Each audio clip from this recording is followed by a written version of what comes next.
ব্যবসা মানেই কি প্রতিদিনের অর্ডার? আমার তো মনে হয় না।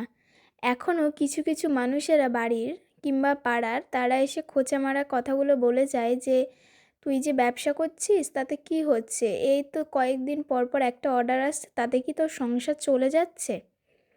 আমরা মেয়েরা যারা ব্যবসা করি ছোটোখাটো, যে সমস্ত বাড়িতে হোম বেকারস আছি আমরা, যেগুলো আমরা হচ্ছে জুয়েলারিগুলো তৈরি করি হোমমেড, আরও বিভিন্ন রকম যে সমস্ত বাড়িতে বসে যে ছোটোখাটো ব্যবসাগুলো আমরা করি, সেগুলো কি আমরা সংসার চালানোর জন্য করি? একদমই নিশ্চয়ই না। আমরা সেটা সংসার চালানোর জন্য করি না, সেটা আমরা করি হাত খরচাকে চালানোর জন্য। আমাদের হাত খরচাটা মেটানোর জন্য আমরা শুধুমাত্র এরকম ছোটোখাটো ব্যবসা করি। আর ব্যবসা মানে এটা নয় যে রোজই অনেক অনেক অর্ডার আসবে।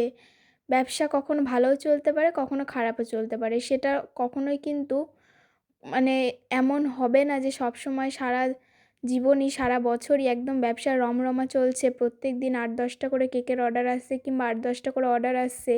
এইভাবে কিন্তু কারোর ব্যবসাই হয় না। সে যে কোনো ব্যবসায়ী হোক না কেন। আর এই দুনিয়াতে একটা মানুষ খেটে খাচ্ছে বলে সে কিন্তু কোনো খারাপ কাজ করছে না কিংবা কোনো চুরি কিন্তু করে টাকা উপার্জন করছে না। সে নিজের যোগ্যতাতে কিন্তু টাকার উপার্জনটা করছে। এই সমস্ত জিনিসগুলো কিছু কিছু ব্যক্তিরা বুঝতে পারে না।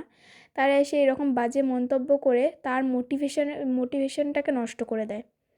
এই কথাগুলো বলে যে তাকে কত বড়োভাবে হার্ট করা হয় সেটা তারা কখনোই বুঝতে পারে না। কিন্তু আমাদের ওই যে মুখ বন্ধ করে তাদের কথাগুলোকে শুনতে হয়, তখন মন খারাপ করে বসে থাকতে হয়। এটাই হচ্ছে বাস্তব সত্যি কথা। এই যে সমস্ত মানুষজনেরা আছেন, মানুষকে খোঁচা মারা কথা বলতে পছন্দ করেন, তারা সত্যি কথা বলতে তারা নিজেরা কোনোদিনও কোনো কিছু করতে পারেননি। যার জন্য অন্যের পিছনে খোঁচা মারা কথা বলে নিজে খুশি হন, নিজে মজা পান। এছাড়া কিছুই নয়।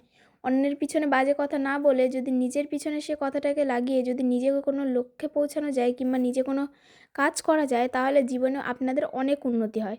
সেটা আপনারা কখনোই বুঝতে পারেন না।